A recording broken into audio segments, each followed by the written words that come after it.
Good afternoon, everybody, and welcome to this afternoon's session, which is looking at voluntary and community organisations from the micro, the meso, and the macro perspectives. My name is Sophie Wilson. I'm the Director of BVSC Research, and this is my first year of being really involved in the VSVR conference. I became part of the planning committee after the conference last year, with a real desire to try and help bridge the gap, I guess, between some of academic research and practical application of that research. So I'm absolutely thrilled today that we've got reflections from both sort of real academic partners, but also from some voluntary and community sector organisations working in the sector on the front line as well, and being able to do some of that reflection. So I'd like to first of all introduce my co-host, who is Dr. Jane Cullingworth from Glasgow University, who's also on the VSVR planning group. She is going to be managing all of the technical aspects. So Jane will be making sure that everybody's presentations run smoothly, and she'll also be keeping an eye on the chat function. So we're in a meeting for reasons which I will come back to shortly, rather than a webinar, which means that we don't have the Q&A function. We have a chat function, so please do ask any questions using the chat function. What we're going to do is go through each of the four panel presentations, and then we'll be inviting questions from delegates. But Jane is going to try and collate those, summarise them, and reflect them back to our panel members for responses. So bear with us with the technical side. We'll try and keep up as and when people are entering the room, leaving the room, and asking various questions. Obviously, also feel free to use the chat function to share any research that you might want to share, to add any links or anything that arrives from the conversation. But really, we just want you to try and make it as interactive as possible, which leads me on to the reason why we're not in a webinar and we're in a normal Zoom meeting, is that Jane and I decided that we would do something a little bit different in our session, which will be to allow maybe 10 to 15 minutes at the end of the Q&A session for you all to break into breakout rooms with groups of about 4 or 5 of you, just to have a chance to see who else has been attending the conference, reflect on the panel's presentations and what that may mean for your work, or any resonance that it has, or any learning that you've taken. But really, it's just an attempt to make it a little bit more interactive. It worked really well yesterday, and hopefully we will find that the same thing today, that everyone has a chance just to have a quick chat. Not over a cup of tea and biscuit, unless you've come pre-prepared with a cup of tea and a biscuit. So I think that's all the housekeeping as such. I don't think I've forgotten anything, but I will just check with my co-host Jane. Jane, have I forgotten anything? Lovely. In that case, I'd like to introduce you first of all then to our panel members. We've got with us today Jess Mullen from Clinks, which is an infrastructure organisation which supports organisations in the criminal justice system. One that I'm very familiar with, having been a chief executive of a national criminal justice charity for over 6 years, so I'm very familiar with Clinks and their work. Andy Williams, who is from the Revolving Doors agency, and again, very pleased to say that I've done a lot of work with Revolving Doors and with Andy through some work in Birmingham with the Birmingham Changing Futures Together programme. Neil Cowan from the Poverty Alliance, who I'm sad to say I haven't had the pleasure of working with before, and Vita Terry and Katie Turner from IVAR. And we're going to start off today's presentations with Jess Mullen from Clinks, so I'm now going to hand over to her. Hi everyone, yeah, I'm Jess Mullen. I'm Director of Influence and Communications at Clinks, and Anne Fox, our Chief Exec, who was due to speak, excuse me, I've gone too far, sends her sincere apologies for not being able to make it today. I'm going to be looking at the impact of COVID-19 on the voluntary sector working in criminal justice. And what I'm going to do is first give an overview of our sector to provide some context to the way in which it's been affected by the pandemic. And then I'm going to share with you what we found about the impact of COVID and lockdown in prisons and probation on criminal justice voluntary organisations.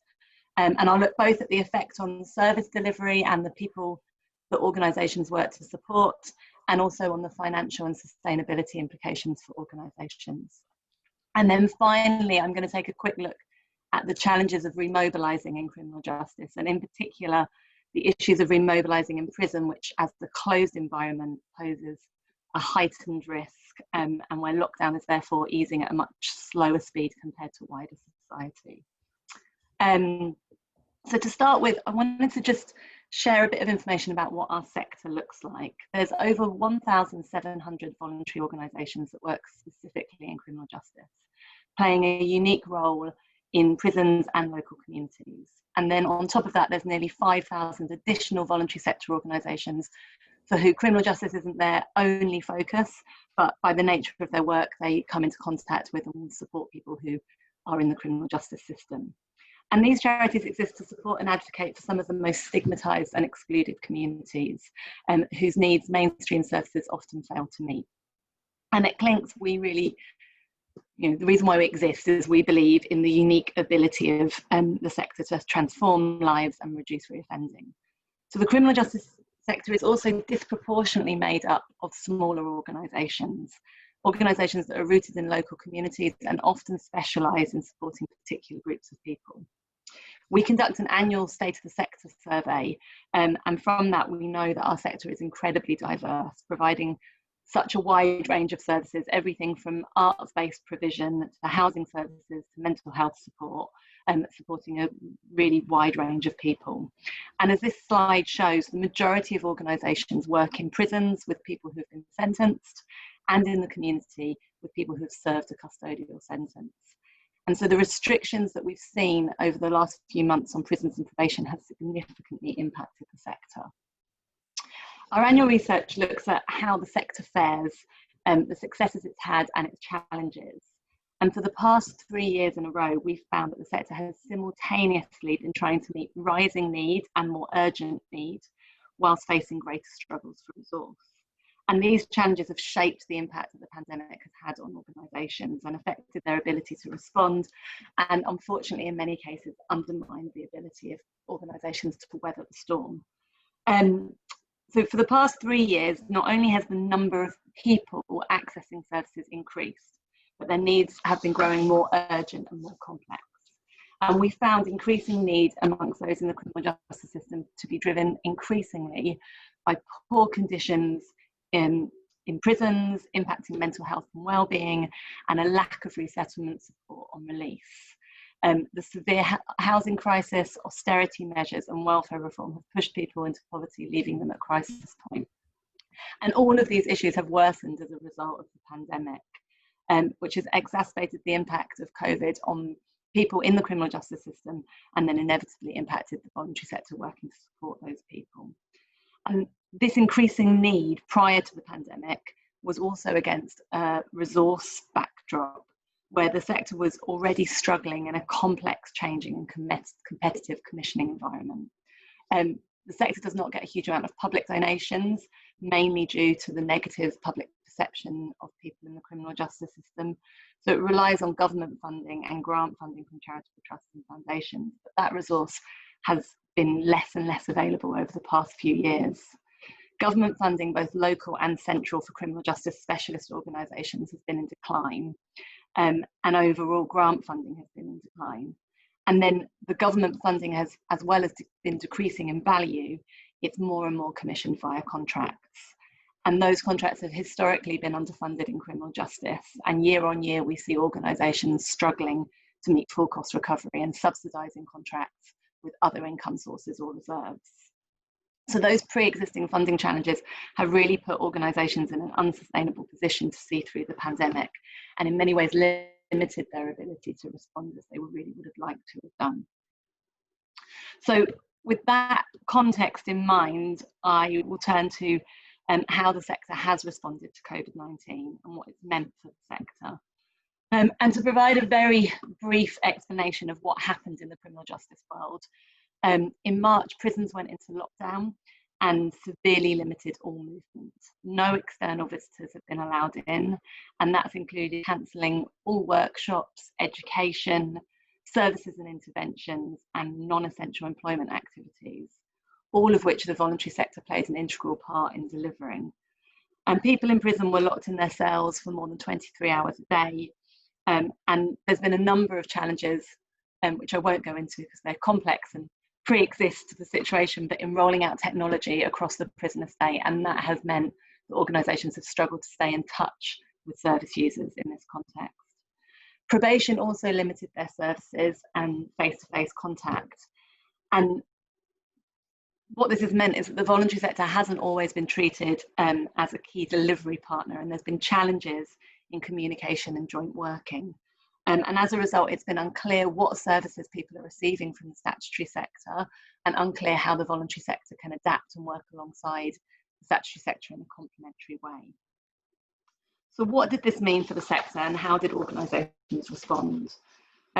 We have to date conducted 6 surveys of the sector to understand what's been going on for them during this time, and we've held numerous events with hundreds of organisations to get feedback on their experiences. From this, we know that the sector has worked tirelessly to adapt their services. Most face-to-face work stopped, but organisations continued through the pandemic, delivering services to at least some extent remotely. Organisations have been working to maintain contact with their clients via telephone, video contact, conference, run advice lines, and provide resource packs for people in prison.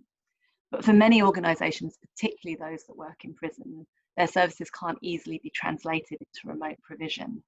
And communication barriers, prison and with central government about exactly what restrictions were in place, when they were being put in place, how things were changing, has made it really difficult for the sector to understand how they should be working. And then there's been added difficulties with getting materials into prison, and the point I made about the lack of sufficient technology to stay in touch with people. So despite the flexibility and resilience of the sector, we've seen overall levels of service provision decrease for most organisations. But even as we've seen a reduction in service provision, in many cases, demand for the sector's services has continued to increase. The reduced availability of statutory services and lack of support means that it's been the voluntary sector that's been turned to fill the gap. So substance misuse, accommodation and resettlement services in particular have continued to respond to high demand throughout the crisis. So 2 more minutes, Jess. Capacity issues. Thanks, Sophie. There's been capacity issues for organisations in delivering to this demand, and in particular we know that the use of volunteers has been severely affected, and organisations in criminal justice particularly rely on volunteers, with around 20 volunteers for every 9 members of staff in the sector. So these challenges are happening at a time when the sector has been never more needed. Our past 3 surveys have consistently found that the needs have been worsening during the pandemic. The responses we have received suggest a potential mental health crisis in the criminal justice system, with prolonged lockdown impacting mental health and well-being.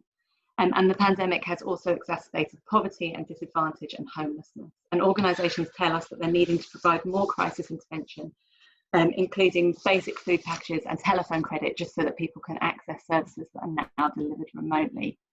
And these issues sadly echo issues that existed prior to the pandemic, but suggest they're becoming greater.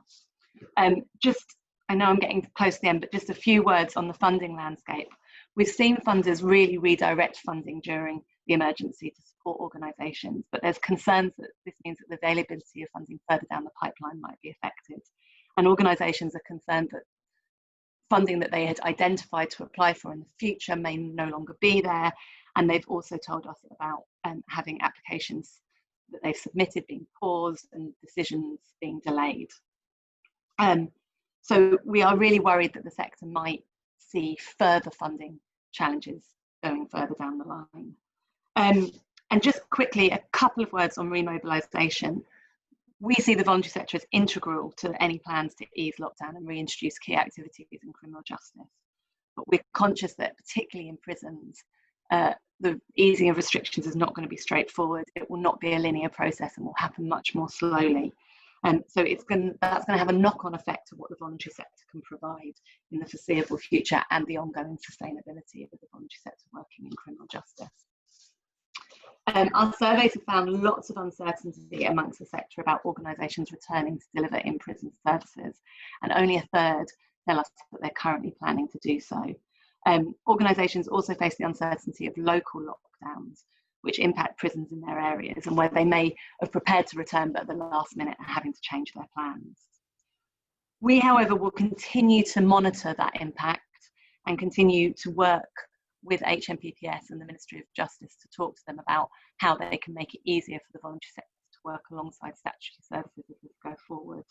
And in doing so, hopefully continue to support the sector to find ways to provide their essential and vital support as we move into the next phase of the pandemic. Thank you. Thank you so much, Jess. A very sobering review of what's going on in criminal justice. I think often a very sort of forgotten part of the sector, and the impact not only on service users, ultimately, but also on the voluntary and community sector who work in that area. So thank you very much for that. I'd like to now invite Andy to join us and give his presentation. Thank you.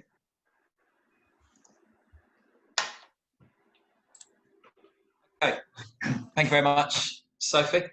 Okay, my name is Andy Williams. I'm the head of involvement at Revolving Doors.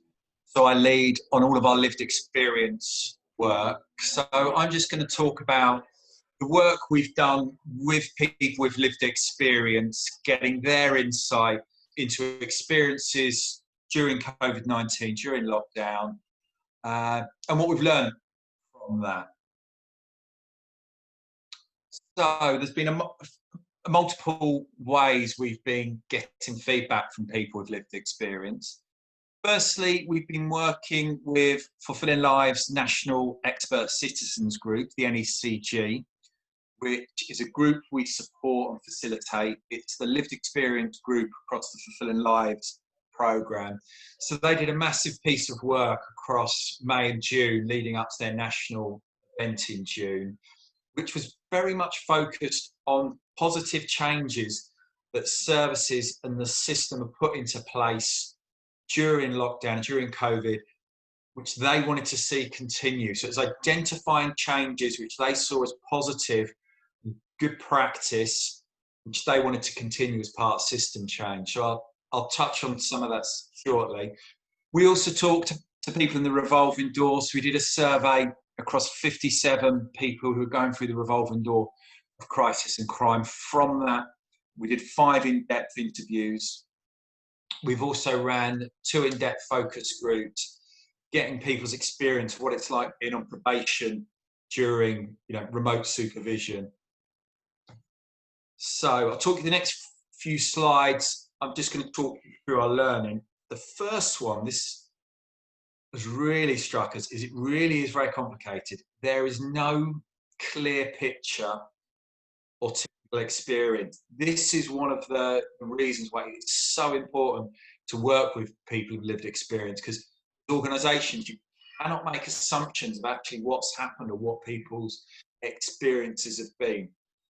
We've heard a lot of very contradictory views, so we're hearing some quite extreme positive things and some quite extreme negative things, so it's really hard to unpick. So we've heard quite a lot of examples of services actually becoming more accessible, dropping old rigid ways of working, thinking about risk differently, being more empowering, yet at the same time we're hearing more examples of exclusion and people not being able to access services at all. So 2 very different things are happening at the same time.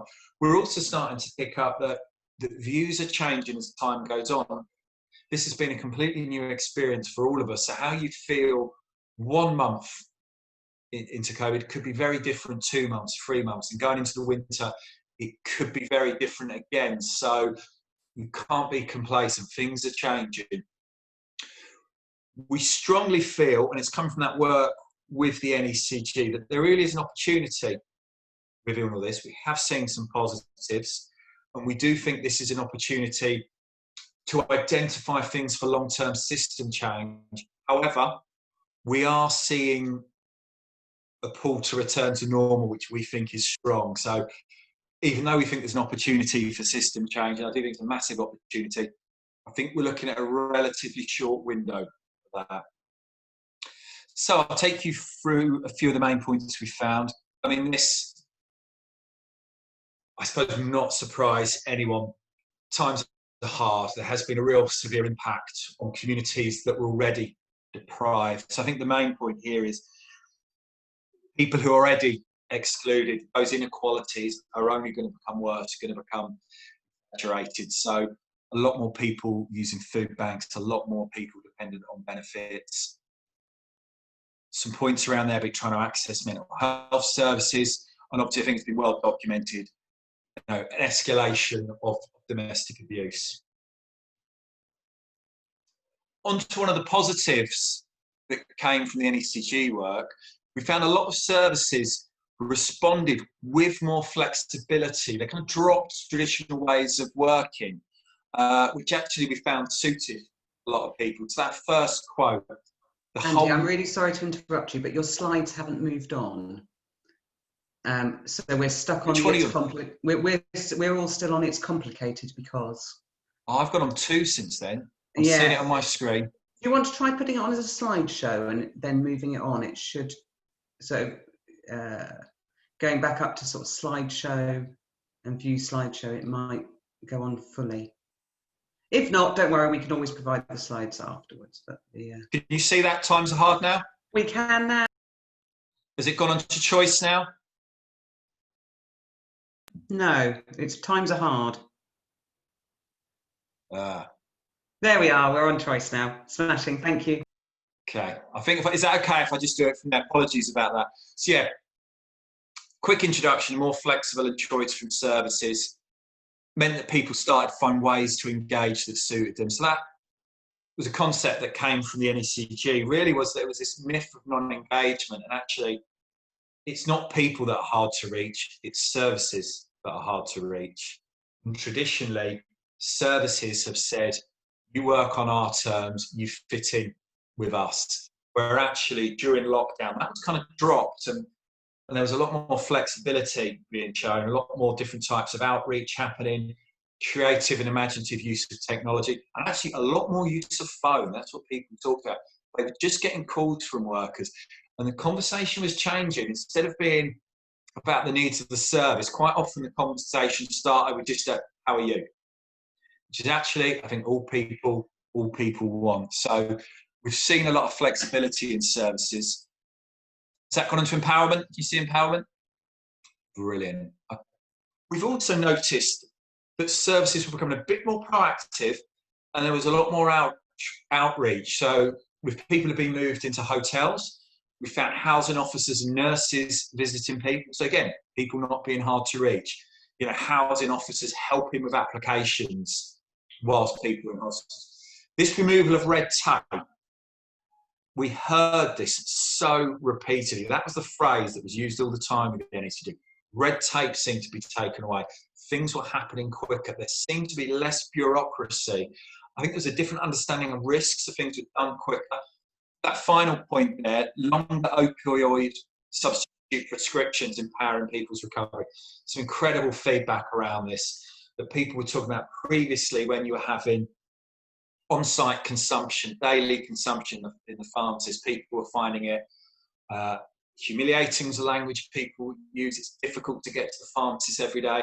And then we heard examples of people getting weekly, fortnightly, or even monthly prescriptions and really feeling empowered, really feeling in charge of their recovery. And although obviously there are risks within that, we were hearing that services were working really well to engage with people to support them to manage that. So yeah, different thinking about risk is key to a lot of that. But then exclusion. So Zoom is a really good example of the point I made on the previous slide around hearing very contradictory things. So we've heard some incredibly positive stuff around Zoom and some negative stuff. Right, 2 minutes, Andy. Cool, one more slide after this. So from the positive point of view, we have people talking about how dangerous and difficult it could be getting to services, that waiting rooms could be intimidating places. Specifically from a women's point of view, that came up really strongly, just saying, I can access services from my kitchen whilst having a coffee. Lots of people talking about anxiety. It's a lot easier to access services over Zoom. But yet at the same time, we had the opposite views. People digitally being excluded, who don't have the hardware, who don't have Wi-Fi, or just don't like engaging over Zoom, who prefer that face-to-face contact. So Zoom has included and excluded is the main point. So that last point there at the top, or because they can't access services that weren't already known to them. The focus group we were running the other day, it really was coming across clearly that when COVID came in with some services, it was almost like the doors were closed at that point. If you're already in that service, you could engage with them. But if you had to access a service for the first time that you were not known to, it was really difficult. So that's something I think we need to explore further. So going forward, what's needed? We really need to understand the detail of what's going on within local communities. There's a lot of contradictions, I was saying earlier. A lot of pre-existing inequalities are being made worse. You've got to involve people with lived experience in really understanding needs and the design of services and decisions at the highest level. Call out these positive changes in services. There have been some positive things happening. I'm not saying everything's positive, but grasp this opportunity for longer term system change to really promote the positive things we have seen. And also, there is a group that's completely being excluded. You know, we have done a lot of consultation around this, but we are aware we're doing it over Zoom. So by definition, there's really important people we should be speaking to that we're not speaking to. We know that. So I think as a sector, we've really got to get creative on how we capture the views of people who really have been excluded, who are not accessing services. There really needs to be a proactive outreach approach to capture that. Andy, thank you so much for that. And I think that message around constantly thinking about how we listen to, hear and use the experience of people with lived experience really was illuminated by the studies that you've already done through the NECG. So thank you for that. I thought it was, just so interesting to hear about all those contradictions and all those assumptions that we make as practitioners, and that we really need to guard against and make sure that we're fully embracing people with lived experience in terms of not only capturing what's happened, but also how we move that forward in the future as we move into whatever this new phase will look at like. So thank you so much for that. Neil, can I invite you now to share with us your work? Yes.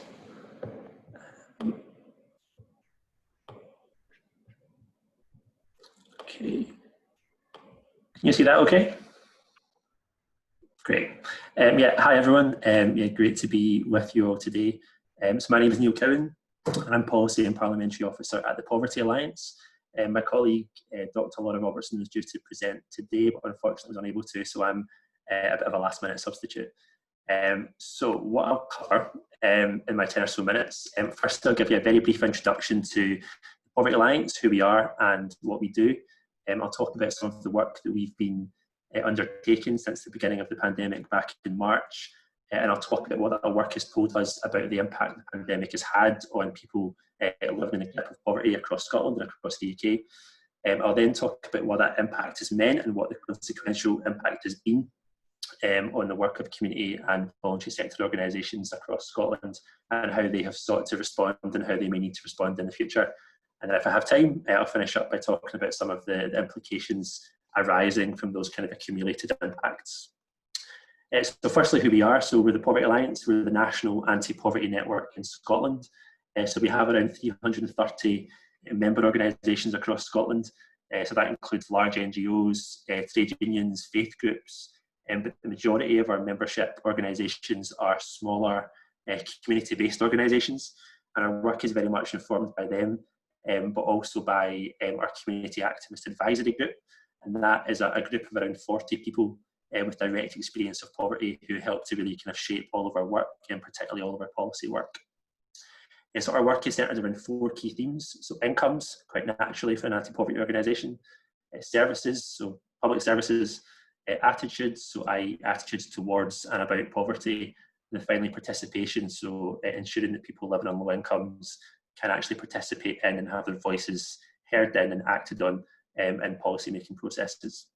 So that's who we are. And from the outset of the pandemic, I think it was clear to everyone really that the greatest economic impact was going to be felt by people living on low incomes, by people already living in poverty. So from the outset, we stepped up our engagement with both our member organisations, particularly smaller community-based organisations, and also with the community activists that we work with.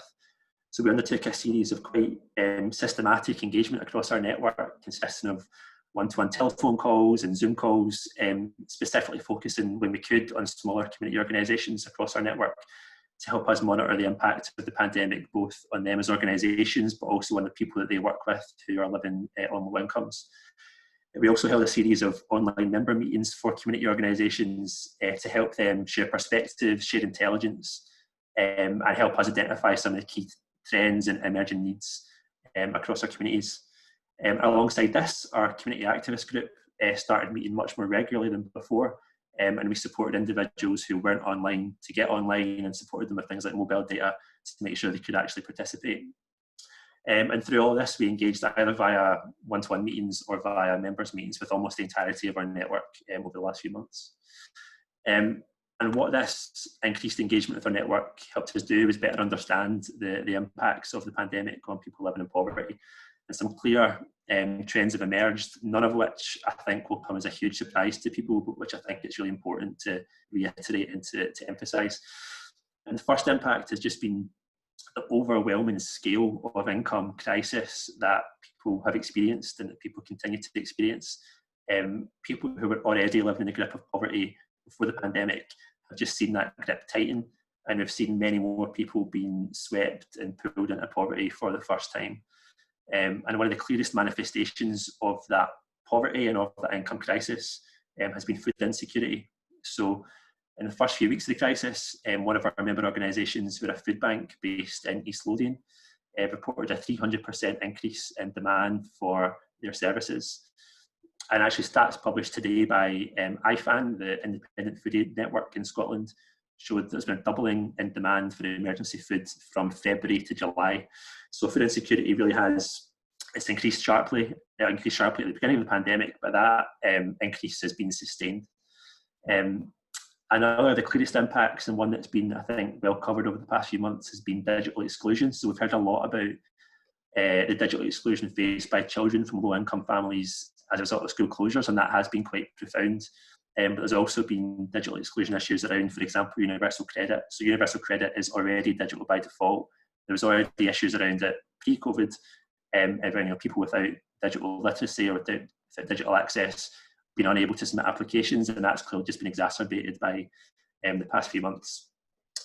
We've also seen really particular and acute impacts on people with no recourse to public funds who are already essentially locked into poverty and often destitution. So we saw that most tragically, I suppose, here in Glasgow a couple of weeks ago with the death of Mercy Bukuma, who's a Ugandan asylum seeker who was living in extreme poverty. So the impact on people with no recourse to public funds has been acute and it's been profound. And then finally, debt. So because of the income crisis that many people have been pulled into, we know that debt, because we're talking to people, has been accrued and is continuing to be accrued at an unsustainable level. And I think that's going to emerge as a major issue for people on low incomes and for the organisations that support them over the coming months. And finally, on the impacts on individuals, we have employment and unemployment. So we've already seen major impacts on young workers in particular, who are disproportionately employed in sectors that have been hardest hit, like retail, like hospitality. And I think we can expect to see youth unemployment and by extension young people's poverty skyrocket in the coming months. We've also seen major impacts on women. So again, women are disproportionately employed in those sectors that have been hardest hit. And there's real potential long-term repercussions for women's participation in the labour market and for women's poverty, and by extension child poverty, because women's poverty and child poverty are so inextricably linked. So there's a real cause for concern there, I think. So that's the impact on individuals, and then the consequent impact on community organisations in Scotland that support people living on low incomes has obviously been significant. I think the major impact that people are speaking to us about, and it's just obvious, has been overwhelming demand for services. So we've spoken to some community organisations who have had to limit for the first time access to their services in order to manage the unprecedented demand that have been placed upon them. Another trend that people are speaking to us about, that community organisations are speaking to us about, is seeing lots of new cohorts of people requiring support. So what we've seen over the last few months is people being pulled into poverty who have maybe never experienced poverty before. So we're thinking maybe about older people who have always been in work and have lost their jobs for the first time, and who are for the first time being exposed to our completely inadequate social security system, and who just don't know how to, or are unable to navigate that really complex system. Or it's young people who have lost their jobs for the first time, or who have left school or college and are entering a labour market that is pretty much shot to pieces. So yeah, community organisations are speaking to us about having lots of new faces present, lots of new groups of people that they're having to support maybe for the first time. There's also been a great evolution of services. So people are speaking to us about having to do things they haven't done before. So disability organisations having to deliver food parcels, or other community organisations having to deliver welfare rights advice or work on digital exclusion for the first time. So they're having to evolve what they do to meet those kind of evolving needs in their community. 2 minutes left, Neil. I'll be quick. And then looking ahead, there's an expectation from them that particularly as furlough ends, the demand for their services will skyrocket. And also there'll be a different type of demand. So with unemployment probably rising to levels that we haven't seen in decades, there's going to be more demand for employability services, for welfare rights advice services, for income maximisation services. And I think community organisations are going to be under huge pressure to further evolve to meet those kind of evolving needs.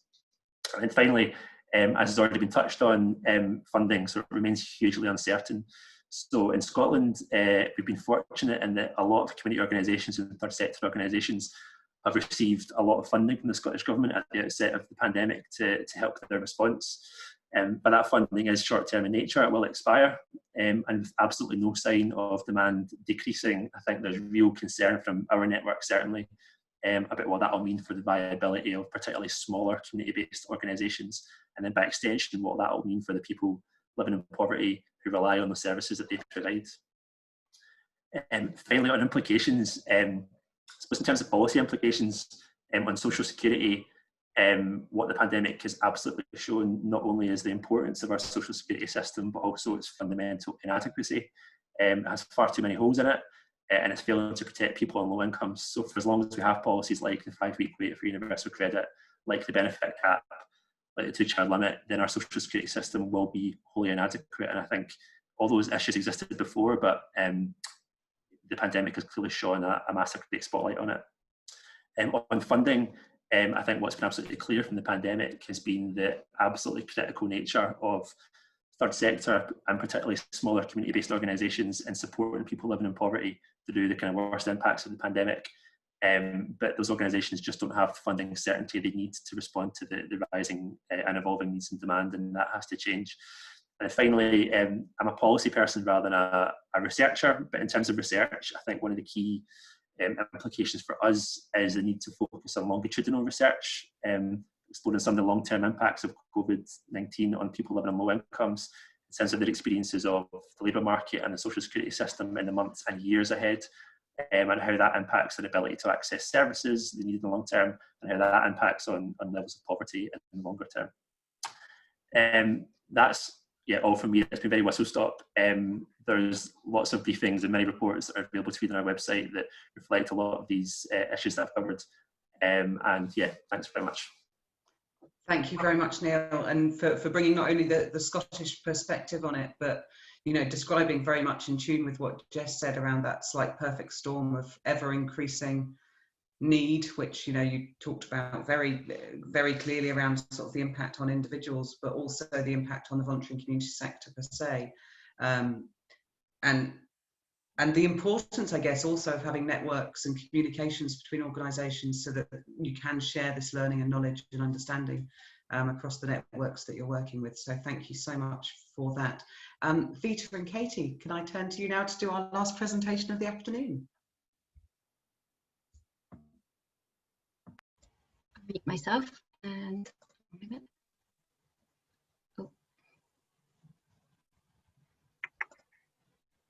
okay, hopefully everyone can see that. Thank you. So Vita and I wanted to share with you today some insights that very much resonate with the last 3 presentations you've just heard in different ways. And they come from some peer sessions that IVAR has been running since the start of lockdown in April. So we've been running free 90-minute online sessions for leaders of small and medium voluntary sector organisations. And the aim of these sessions has been twofold. It's been to provide a safe peer space for leaders of small VCSEs to talk about their experiences of leading an organisation during this period. And it's also then IVAR has been using the insights that have been shared in those sessions to feed into a series of briefings for funders and others supporting the work of VCSEs during this period and beyond. In terms of who's included in this research, so over that period, we've heard from 275 VCSE leaders since April, and we're continuing to run those sessions. The insights that we wanted to share with you today are based on things that have been shared with us from a sample of that, so 130 small and medium-sized organisations, those that have an income of under 500,000. And those organisations are active across around 17 different fields. In terms of what we wanted to share with you now, we wanted to just give you a brief snapshot of some of what we've heard about the ways in which VCSE organisations have continued to adapt and experiment over the last 6 months. We will also share some of our thoughts on what appear to be some of the indicators or signs of longer term shifts and transitions within the sector, specifically for small and medium-sized organisations. And also to share some of the examples of what leaders of small VCSEs have told us about the sort of support that they need going forward, or practices that they hope will be maintained. So I'm going to pass over to Vita to share with you some of the examples of adaptation. Great. Thank you, Katie. So I'll be talking through the different ways that leaders of small and medium-sized voluntary sector organisations have responded to COVID-19. So firstly, by how they've been adaptable to current challenges, and secondly, by actively experimenting and trying out new ways of working and also taking risks. So we've identified 6 areas that illustrate how organisations have adapted to current challenges. So firstly, at the outset of lockdown, VCSEs went through a period of rapid adaptation. So by shifting services online and remote working. That said though, a few small organisations did choose to ignore government advice to work from home, and they continue to deliver face-to-face services. So one example of this was an organisation that supports sex workers, and they were worried about the safety of this vulnerable group that they were working with. And therefore they started to deliver their services from a Windows services out of a van to maintain engagement. But also by having to balance remote working and home life, so for example, homeschooling, many of the leaders were active in trying to support the health and well-being of staff and volunteers, so such as for holding weekly Zoom check-ins. As we've already heard, leaders have faced huge funding pressures as well, and this has been due to significant financial loss from fundraising and earned income. Some organisations have struggled to access emergency funding due to not being seen as specifically COVID related, and some have been fearful about using reserves. But we've also heard that many trusts and foundations were putting long-term applications on hold. So this has created uncertainty for financial planning, and leaders have been adapting to this by having to plan for multiple scenarios. We also heard leaders adapting by recruiting new volunteers to meet rising demand. So although there's been this upswell of volunteer numbers, this has also created challenges on the capacity for organisations to be able to provide volunteer training, but also to manage expectations for those that have not been assigned volunteer roles. So much of what I've been talking about has been new territory for voluntary sector leaders, and it's required different skills and support, but especially due to the emotional toil that's been placed on individuals. So we heard leaders felt an overwhelming sense of personal responsibility and having to make tough and brave decisions with no perfect answers. And as one leader aptly described, it's okay to not know what to do. There is no handbook. We are creating history at the moment. So ultimately, voluntary sector leaders are now having to live, manage and lead with uncertainty. Next slide, please, Katie.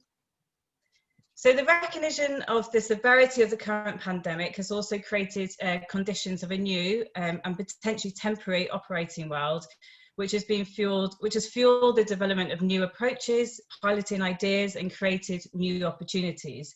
And as one leader described, everything has been thrown up in the air and is challenging, but it's also made huge opportunities. So leaders have talked about a shared sense of purpose and recognition across sectors to respond quickly to meet rising demand and need of communities. Which for a period of time, it's meant that some rules, the same rules have just not applied. So there's been a withdrawal of red tape, as Andy mentioned earlier. So some funders have been very responsive and adaptive by relaxing reporting or not having to meet the same targeted outcomes and adopting a more relational approach. So in turn, we heard that leaders have been giving more autonomy to their staff and volunteers to do the right thing to support communities. And so by being creative and responsive in how organisations have delivered activities, this has meant staff have been learning new roles and skills and responsibilities. And we've heard that this experience has felt very empowering for the staff. We also heard reports of new and different collaborations and partnerships having formed in response to the crisis. So whilst there's still tension still existing, we heard trusting relationships have been built within and across sectors and experiences of shifting power dynamics. So one example of this is several small organisations were increasingly being asked to join meetings about developing a collective response to the pandemic. So for example, with local authority or with health bodies, and this is due to their local knowledge and expertise that they bring. So leaders have also been experimenting with adopting a louder and stronger voice, and this is due to issues becoming more amplified and a growing awareness about the vital role the sector plays within society. So what we can see here is that leaders are not just passively responding to these external pressures from the pandemic, but organisations are actively exploring new ways of working, experimenting and taking risks, which they just wouldn't normally have been able to do so. So for some leaders, COVID-19 has provided a period of reflection for organisations to reassess their practice, strategies and objectives. Thank you, Katie. Thank you. Katie, So I guess about 2 minutes left. Okay, thank you, perfect. I guess much like all of us talking here today, we're also trying to sort of make sense of out of what we're hearing, what does this mean as we move into the next phase of the COVID crisis, and what does it indicate in terms of the longer term picture for the sector. I think there's two consistent messages that we're probably hearing at the moment from BCSE leaders. The first is that the crisis is set to continue and evolve, as we've heard, and that VCSEs recognise and are planning for the need to continue to flex and adapt in response. And the second is that regardless of what happens with COVID, there is a desire to not want to go back to exactly the same ways of operating that organisations were following 6 months ago. Because I think for many, the last 6 months has been a litmus test for many VCSEs regarding what is possible and achievable, making even more visible in many cases what many of us already knew in terms of the sector's ability to respond and adapt quickly in situations of crisis. What now seems likely is that this sense of being in a kind of perpetual state of making and unmaking is set to continue.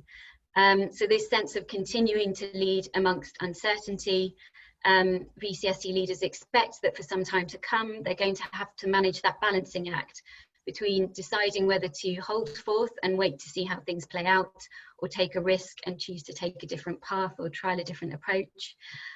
As has been mentioned by one of the other presenters, we're also hearing and seeing disparities between localised geographies now.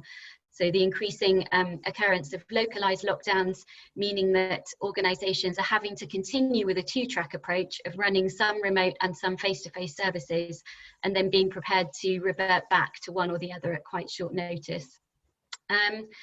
There's also, that's been, I think, said by all of the presenters, this ongoing and growing concern about reaching existing and new vulnerable populations. So with many that had dropped off the radar once work had moved to remote, and then the longer term impact of COVID on these individuals and others. In terms of what that means for the approach that organisations are taking, this idea of a blended approach is likely to continue. So as has already been highlighted, so organisations talked about the clear potential advantages to maintaining aspects of remote working, being able to extend their reach, deliver in new ways and save on costs being some of the drivers. However, a concern was also voiced by some that some funders will assume that they can therefore deliver for less, which is not the case. However, the strong caveat against that was that remote working was also felt in no case to be a satisfactory wholesale replacement for face-to-face, recognising its limits both in terms of who has access, with large numbers digitally excluded, as has been mentioned, and also in terms of what's being delivered. So some organisations talked about the specific difficulties of trying to reach the groups or individuals that they're trying to reach through remote means. And just to end on what we've heard in terms of what's worked so far and the sorts of practices that people hope to sustain. So whilst we've heard plenty of concerning stories about the specific negative effects of COVID on the work of the BCSC sector, there has also been a period in which new and positive practices have emerged that people are keen to sustain. So this flexibility that people have seen and experienced from funders, spaces to learn and offload to peers, better collaboration within and across sectors, this human approaches within organisations, and policy and decision makers making themselves more available and better at connecting with practice on the ground. So that's, and if you'd like to find out more about what sits behind this, that's the link to the briefings that we've been publishing.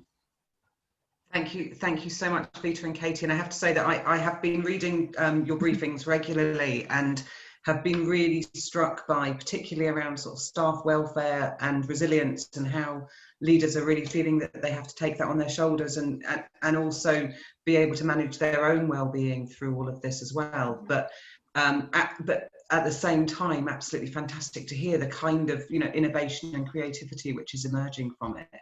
And I think across all those four presentations, thank you all for those. One thing that's really struck me is the lack of the word recovery.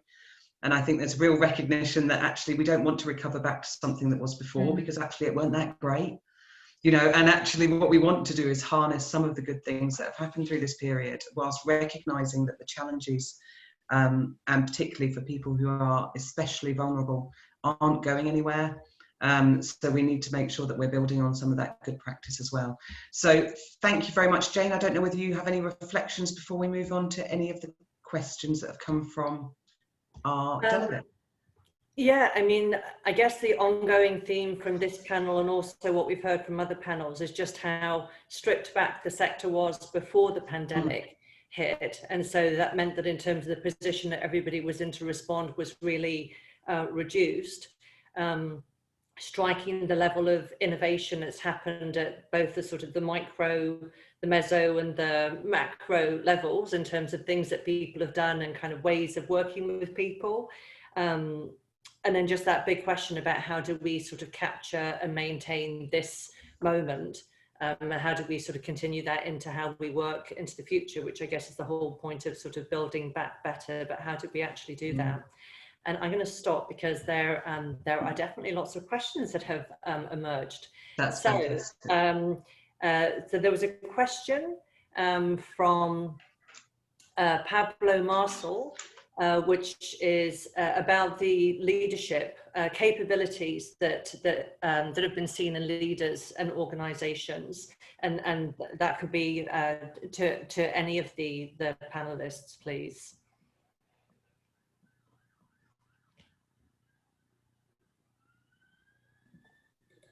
Peter. I don't mind answering. I know it's not just about adaptations. I think also something about experimenting as well with different approaches and piloting ideas. I think there's something about being leaders, being brave and having to make tough decisions, but being brave about this. There's something about the appetite for risk taking, which Andy was also talking about quite a bit before. But I also think where we've seen it worked well is leaders devolving responsibilities and power to the other staff and volunteers and to other organisations. So that's kind of like about leaving your organisational ego at the door and seeing that there's a shared purpose and the shared values about behind what you're doing, and having, you know, about having to respond quickly. I mean, that's been a key driving force. Thank you, Vita. Katie or Jess, Andy, anyone else? Oh, Neil, indeed. I can come in. I mean, I think I would add, I think it is that thing of real flexibility and almost, I can't remember who said it, but someone talking about that thing of there isn't a handbook and people recognizing that here. And actually, so the capability is just having the leap of faith to just jump and see what happens and essentially try lots of different things, because that's what everyone is having to do, because no one has a manual for what we should be doing now. And so I think the capability is recognizing that and being brave enough to recognize that and work in that sort of mad world that none of us have ever expected to work in. Thank you, Jess. Jane, do you want, are there some more questions that are coming through? Yes, there's very, very active questions here. So a question for Andy. So a question from Katie Turner. You talked about the difficulties of reaching people who are not connected online or via remote means. So have you or others actually begun to trial different approaches to more face-to-face outreach and consultation? And what does this look like? Yeah, it is what needs to happen next. The way we've been doing it, and we've been working remotely, so we have only been working online, but a lot of the lived experience networks we're working into the NECG, some members are talking to people directly and feeding back. That's not the answer. That's not the answer. We're still hearing views secondhand. So I think it needs to be an outreach approach. We need to be going out, you know, whether it's people on the streets or whatever services people are using. So maybe there's some hubs people are going into. I think the point I'm making, it can't all be done with the traditional networks, the traditional involvement groups to come together, or people are at that stage where they will be coming to meetings directly, or you've got to work with that group to go, who should we be speaking to? Who are the people not in the room at the moment? So it needs to be very, very proactive. But it also, I think the starting point is just not to be complacent, because we're well aware most of the views we're getting are people who can get online and can use Zoom. So almost by definition, we're not hearing from that excluded group. So I think first bit is the acknowledgement we're not getting full view. Yeah, it needs outreach.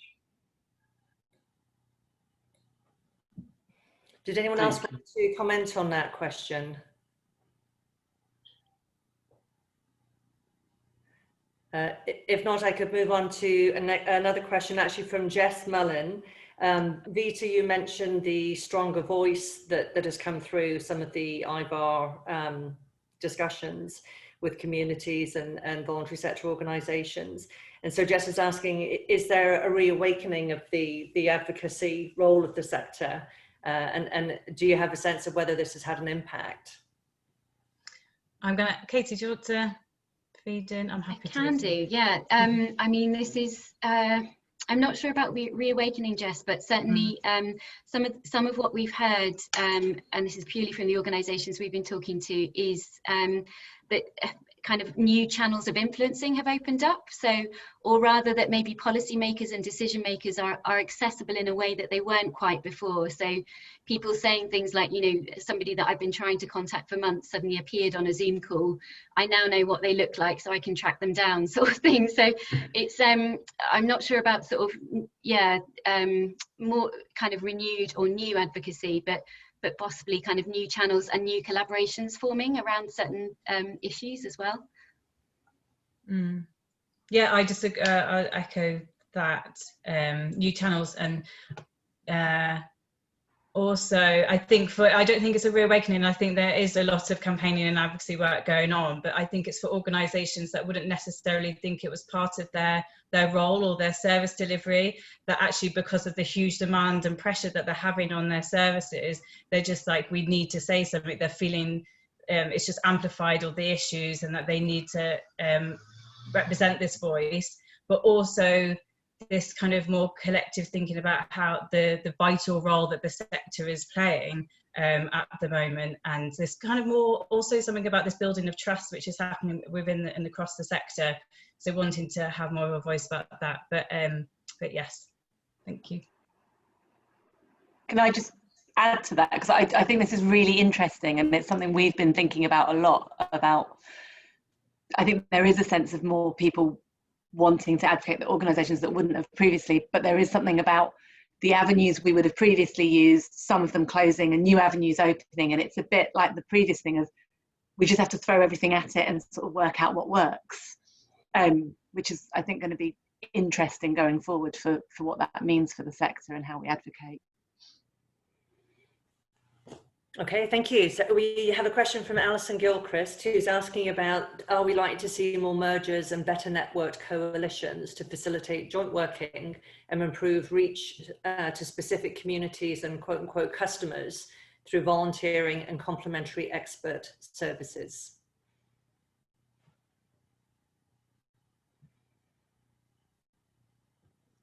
I'm happy to have a stab initially. Alison, I mean, in the criminal justice world, I think it's a really interesting one, because I think one of the things that certainly I think has been made clear is, and Andy talked about it really well, is that need for flexibility and an individualised approach, which obviously then has implications for a properly holistic service with services that are joined up.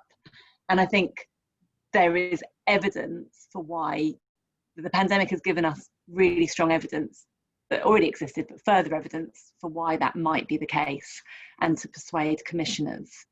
Whether commissioners are fully on that page yet, I'm not convinced. And I think what's interesting is what we're seeing is, I think we might see that impact further down the line, because we're already seeing the commissioning of services happening now that are based on decisions that were made prior to the pandemic. Nothing's been paused, which as a whole other set of challenges for the sector.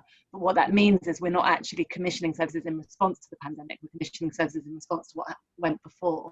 And I guess the question is whether that learning will come further down the line, and how we make sure it's not lost so that that does happen. Did anyone else want to comment on that particular question? Yeah, I'm happy to comment. So I'm not sure about mergers, but certainly for us, anti-poverty organisations in the anti-poverty sector who are seeking to lobby and campaign and influence for change, I've certainly seen far more kind of joint working, coalition working over the past 5-6 months than I ever have before. Whether that's because it's easier to do it when everyone's working from home, or whether it's because it's kind of focused minds on the need for that more sustained coalition working, it certainly happened. And for us, actually, as a network, as the Poverty Alliance network, it's certainly the most engaged I think we've ever been with our membership organisations. So and that's helped us to kind of better direct our policy work and better shape our policy work. So yeah, I think it's certainly, for me anyway, my experience has been that it has helped in terms of forming coalitions and strengthening those coalitions that already exist as well. I guess a challenge for us is going to be how that continues into the future. We have a question from Alex Murdoch, who's making the point that post 2008, there were some charities and parts of the sector that actually emerged with a higher visibility, and he gives the example of the Trussell Trust. What might be the positive effects of COVID for the voluntary sector? I'm happy to have a go at that. I suppose for me, I wouldn't frame it as visibility for organisations, but certainly visibility for the issues that we work on is certainly increased. So I think there is an opportunity to kind of harness the kind of heightened awareness of issues like our inadequate social security system or our unfair labour market, sort of harness the heightened visibility and the heightened exposure that people have to those issues, to use that to lobby for change. I think the past few months have forced people to kind of reflect on and think about how our society and how our economy is designed, and actually to think about how it could be redesigned to prevent and reduce poverty, for example. So I think, yeah, I wouldn't frame it as visibility for organisations, but I think there's certainly an opportunity at the moment to push for the kind of change that we never thought would potentially be possible. And I think that things that were previously considered to be hard and fast rules aren't necessarily that hard or that fast anymore. We saw the governments respond in really ambitious ways. We saw the ending of the sanctions regime, which we've been pushing on for years, which we never thought was previously possible in response to the pandemic. So things like that showed that actually governments can respond ambitiously when they need to and when they have to. And so, yeah, I think it's certainly an opportunity for change. Thank you for that, Neil. I'm not wanting to cut this fabulous discussion too short, but Jane, are there any other burning questions before we move into the breakout rooms? Well, there are a couple, but maybe people can contact speakers directly, because I know we wanted to make sure we had